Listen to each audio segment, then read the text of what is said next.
Students, sure success की आज की क्लास में मैं आपके साथ जो 12th क्लास के सीबीएसई सिलेबस के हिसाब से जो प्रैक्टिकल 1 है वो मैं आज डिस्कस करूंगा।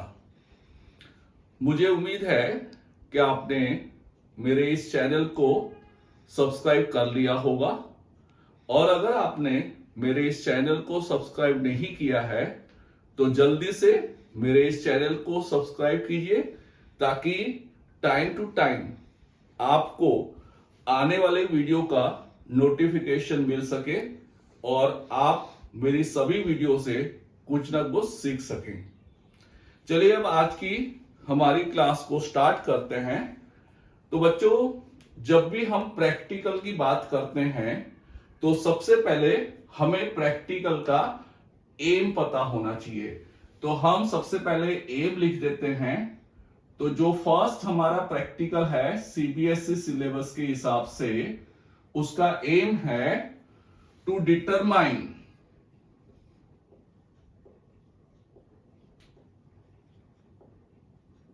Resistivity of given wire by plotting the graph of V versus I। बच्चों, अगर आपने एम को ध्यान से पढ़ लिया है तो यहां पे सबसे पहले जो मेन पॉइंट है वो है रेजिस्टिविटी। आपको इस प्रैक्टिकल में वायर गिवन होगा और उस वायर की रेजिस्टिविटी आपको ढूंढनी है। लेकिन रेजिस्टिविटी ढूंढने के लिए जो आप मेथड यूज करेंगे वो मेथड है कि आपको V वर्सेस I।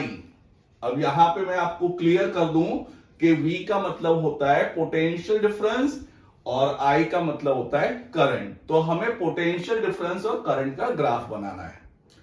तो आई थिंक बच्चों अब आपको समझ में आ रहा होगा कि अगर हमें V वर्सेस I का ग्राफ बनाना है तो सबसे इजी जो हमारी सर्किट है वो है the circuit of Ohm's law.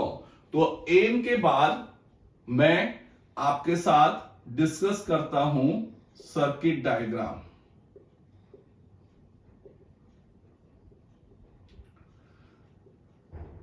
अगर हम ओम्स लॉ की सर्किट की बात करें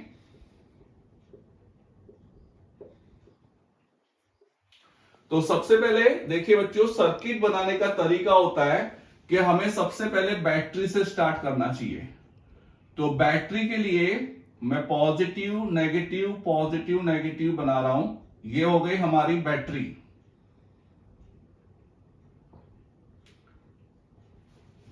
अब जो वायर हमें दिया हुआ होगा वो वायर में बना लेता हूं। वायर का मतलब होता है रेजिस्टेंस, तो उसको रेजिस्टेंस के फॉर्म में बना लेता हूं। ये हमारा वायर हो गया। अब देखिए हमें V और I का ग्राफ बनाना है, तो इसलिए हमें पता होना चाहिए कि पोटेंशियल डिफरेंस के लिए हम वोल्ट मीटर का यूज करते हैं, और वोल्ट मीटर जो होता है वो हमेशा पैरेलल में कनेक्ट होता है। तो ये मैंने वोल्ट मीटर लगाया जो वायर के पैरेलल में कनेक्ट होगा। दूसरी चीज आपको ये पता होनी चाहिए कि करंट के लिए हम एमीटर यूज करते हैं, और एमीटर जो होता है वो हमेशा सीरीज में कनेक्ट होता है। तो ये मैंने बना लिया है एमीटर जो सीरीज में कनेक्टेड है। सभी को पता है कि हम सेफ्टी के लिए, सर्किट की सेफ्टी के लिए जो है की का यूज करते हैं। तो ये प्लग की मैंने बना ली है। अब देखिए बच्चों कि अगर हम एक रीडिंग की बात करेंगे तो एक रीडिंग से ग्राफ नहीं बनेगा। तो ग्राफ के लिए हमारे को कम से कम 4 to 5 रीडिंग्स चाहिए। तो रीडिंग्स के लिए हम यहां पे यूज करेंगे रियोस्टेट। रियोस्टेट से हम वैल्यूज चेंज करते जाएंगे। तो ये हो गया रियोस्टेट। तो इस तरह से सबसे पहले आपको यह पता होना चाहिए कि हम सर्किट डायग्राम किस तरह से बनाएंगे। और जब सर्किट डायग्राम बन जाती है तो आपको पता चल जाता है कि हमें यहां इस प्रैक्टिकल में कौन कौन से इंस्ट्रूमेंट या कौन कौन से एपर्टर्स यूज करने हैं। तो जब आप सर्किट डायग्राम बना लेंगे तो इस प्रैक्टिकल के लिए आपको सबसे पहले चाहिए rheostat, battery, ammeter, voltmeter, plug key and unknown resistance. ये हो गया अननोन रेजिस्टेंस।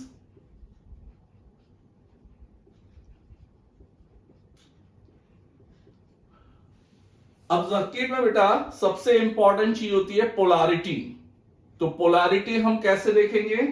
तो पोलैरिटी जो होती है बेटा वो करंट की डायरेक्शन से डिसाइड होती है। तो अगर मैं यहां पे देखूं तो करंट होता है पॉजिटिव से नेगेटिव। तो ये जो डायरेक्शन हो गई, ये डायरेक्शन हो गई करंट की। तो अगर करंट की ये डायरेक्शन है तो अकॉर्डिंगली एमीटर का ये जो टर्मिनल होगा वो पॉजिटिव होगा और ये जो टर्मिनल होगा वो नेगेटिव होगा। अब करंट की डायरेक्शन से अगर हम आगे बढ़ते हैं तो वोल्ट मीटर का ये टर्मिनल पॉजिटिव होगा और ये टर्मिनल नेगेटिव होगा। तो इस तरह से हमें सर्किट में करंट की डायरेक्शन से हम जो है जो भी इंस्ट्रूमेंट्स हम यूज कर रहे हैं उसकी पोलैरिटी डिसाइड कर सकते हैं। अब जब सर्किट डायग्राम बन गया है, हमने एम लिख लिया है, एपर्टस हमें पता चल गया है, तो अब हम बात करते हैं कि कनेक्शन किस तरह से करेंगे। तो कनेक्शन करने के लिए बच्चों ध्यान दीजिए, हमेशा पहले हमें बैटरी से स्टार्ट करना है। तो जैसे ये बैटरी का पॉजिटिव है, ठीक है, और ये एमीटर का पॉजिटिव है, तो मैं यहां पे दो कलर यूज कर रहा हूं। जैसे आप ये कर सकते हैं कि बैटरी का ये जो टर्मिनल है, ये मैंने नीचे टर्मिनल बना दिया है, ये जो टर्मिनल है इस तरह से ये मैंने टर्मिनल बना लिया है एमीटर का। तो ये हमारा पहला कनेक्शन हो गया कि बैटरी का जो पॉजिटिव है वो एमीटर के पॉजिटिव से कनेक्ट हो गया। अब अगर हम आगे बढ़ते हैं तो यहां पे बात आ रही है नेगेटिव की। तो नेगेटिव के लिए मैं ब्लैक कलर यूज कर लेता हूं। ये जो टर्मिनल है एमीटर का वो जा रहा है अननोन रेजिस्टेंस में। तो ये हो गया अननोन रेजिस्टेंस। तो ये हो गया हमारा सेकेंड कनेक्शन, करेक्ट। अब अननोन रेजिस्टेंस का जो सेकेंड पार्ट है, देखिए सेकेंड टर्मिनल है, वो जा रहा है कहां पे? की के साथ। तो ये हो गया मेरा की का टर्मिनल। और जो की का दूसरा टर्मिनल है वहां से हम जा रहे हैं कहां पे? रियोस्टेट के वेरिएबल में। और रियोस्टेट का जो फिक्स टर्मिनल है वो जा रहा है बैटरी के नेगेटिव में। तो देखिए इस तरह से अगर हम ध्यान रखेंगे तो हमने सबसे पहले क्या किया कि जो क्लोज पाथ था उसको कंप्लीट कर दिया। अब क्लोज पाथ के अलावा यहां पे कौन सा कनेक्शन है? तो ये जो टर्मिनल है इस टर्मिनल पे हमें एक वायर और जोड़ना होगा। तो मैं यहां पे एक वायर और जोड़ दे रहा हूं और वो जो वायर है वो कहां जाएगा? वोल्ट मीटर के पॉजिटिव में जाएगा। और जो वोल्ट मीटर का नेगेटिव है वो कहां जाएगा? यहां जाएगा, इस टर्मिनल पे मिलेगा। तो इस तरह से अगर हम ध्यान रखें तो हमें सर्किट कनेक्शन आराम से हम कर सकते हैं। तो ये मैंने एक्सप्लेनेशन दिया कि सर्किट कनेक्शन आप किस तरह से करेंगे। तो अभी तक की जो बातें हैं आई थिंक वो आप सबको क्लियर होंगी। जब सर्किट कनेक्शन हो जाता है तो अब हमें बात करनी है ऑब्जर्वेशंस की। तो यहां पे ऑब्जर्वेशंस हम क्या लेंगे?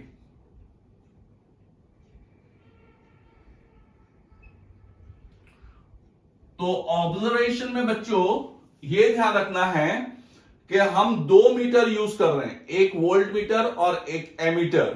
तो आपको सबसे पहले अगर आप वोल्ट मीटर ले रहे हैं तो वोल्ट मीटर, मैं यहां पे मीटर बना दे रहा हूं इस तरह से ताकि आपको समझ में आ जाए। वोल्ट मीटर, तो इसकी दो चीजें आपको पता होनी चाहिए। फर्स्ट चीज जो होता है रेंज, मतलब वो मैक्सिमम कितना मेजर करेगा और मिनिमम कितना मेजर करेगा, दैट इज रेंज। और दूसरा आपको पता होना चाहिए उस वोल्ट मीटर की लीस्ट काउंट। तो ये हमारा ऑब्जर्वेशन हो गया। अब दूसरा जो मीटर हमारा है वो है एमीटर। तो ये मैंने एमीटर बना दिया यहां पे।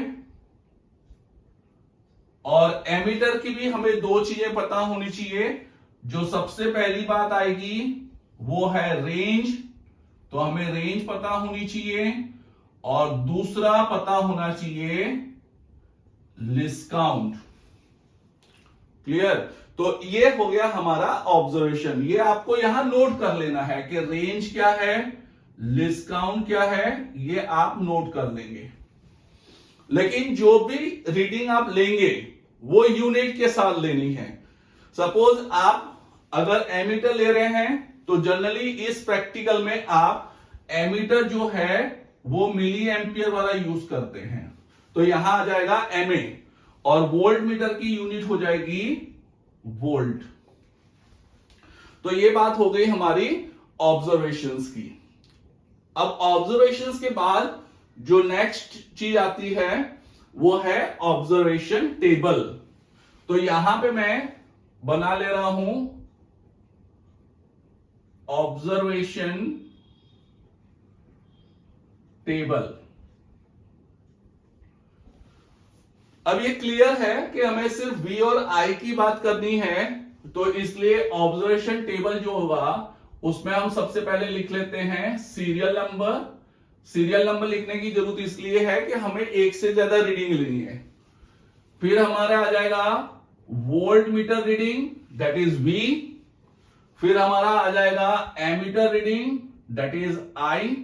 तो ये हमारा हो जाएगा ऑब्जर्वेशन टेबल जिसमें हम volt meter reading, ammeter reading note कर लेंगे।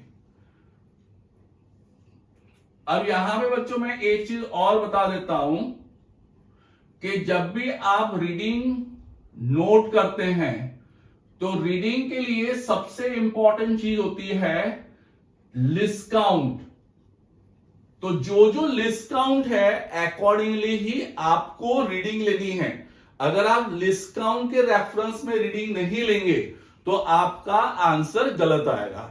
तो जब हमने V और I की रीडिंग ले ली तो अब हमारे पास इजीली हम क्या बना लेंगे, ग्राफ, क्योंकि ए में दिया हुआ है हमें ग्राफ बनाना है। तो अगर हम ग्राफ बनाएंगे तो ग्राफ में Y एक्सिस पे हम मार्क कर लेंगे पोटेंशियल डिफरेंस और X एक्सिस पे मार्क कर लेंगे करंट। ये हो गया ओरिजिन। और आपको पता ही है कि ये जो ग्राफ है वो कैसा आना चाहिए, स्ट्रेट लाइन आना चाहिए। लेकिन स्ट्रेट लाइन के साथ साथ एक चीज और ध्यान रखनी है कि ये जो ग्राफ है वो ओरिजिन से पास होना चाहिए। जब हमारा ग्राफ आ जाएगा तो ग्राफ से हम क्या ले लेंगे, स्लोप। और जो ग्राफ का स्लोप होगा वो स्लोप होगा वही हमें क्या देगा, रेजिस्टेंस। तो del V upon del I हम कर लेंगे और वो हो जाएगा रेजिस्टेंस ऑफ वायर। तो यहां पे बेटा सबसे पहले हमने क्या कर लिया कि जो हमें वायर दिया हुआ था उस वायर का हमने रेजिस्टेंस फाइंड कर लिया, और रेजिस्टेंस फाइंड करने के लिए हमने V और I का ग्राफ यूज किया है। अब जब रेजिस्टेंस आ जाएगा तो अब हमें अपना मेन जो ऑब्जेक्टिव है उस पे एक बार फोकस कर लेते हैं, रेजिस्टिविटी। तो रेजिस्टिविटी की अगर हम बात करें तो रेजिस्टिविटी के लिए हमें दो चीजें और चाहिए। एक चाहिए हमें लेंथ ऑफ वायर। तो अब हम सेकेंड पॉइंट पे आते हैं, लेंथ ऑफ वायर। तो लेंथ ऑफ वायर आप इजीली मीटर स्केल से फाइंड कर सकते हैं। जो भी वायर आपको दिया गया है उसकी लेंथ आप फाइंड कर लेंगे। और दूसरा है आपको चाहिए एरिया ऑफ वायर। एरिया मतलब cross sectional area of wire.